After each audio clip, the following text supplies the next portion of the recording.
Her second book quickly rose to the New York Times best-selling list. It's called Love and Whiskey. How many people in here actually have Love and Whiskey? Yes, come on. See, you're the reason why this is the 6th week in a row on the New York Times bestsellers list. So thank you very much. My mission was not to educate the public. My mission was to cement the legacy of Nearest Green. And the reason why we still talk about Johnny Walker, Jack Daniel, Jim Beam, the reason why, even though I didn't and don't drink Jack Daniel, I knew what he looked like the moment I saw the photo is because his company has done such an incredible job with making sure that we all remember him. And so I wanted to make sure that we did for Nearest what 160 years ago his company did for him, that 160 years from now, that every person who sees that photo immediately knows that's George Green. His father was Nearest Green. And so the only way we could do that, yes, a book, and the book is sharing the story, but a book or a movie, that's not going to still be here. We don't even know 50 years from now, the mediums that we're using now, paper books, I mean, they will be ancient.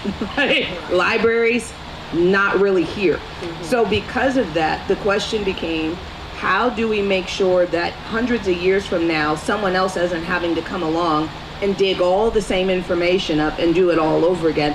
The only way you could do that is to put his name on a bottle, and not just put it on a bottle, but it had to go toe to toe with everybody else who was at the top. That's such a provocative question in some ways. We don't often ask, what do you need? So why that title, and what do you want people to ask when they see your book and see that title? Where I worked at the time, I did not see women of color in leadership where I worked. And at that time, 13 years ago, I was in my mid-20s, and so many of us had this goal of being a vice president by 30. And we saw it happen all around us, and it was white men and women. It just wasn't people of color.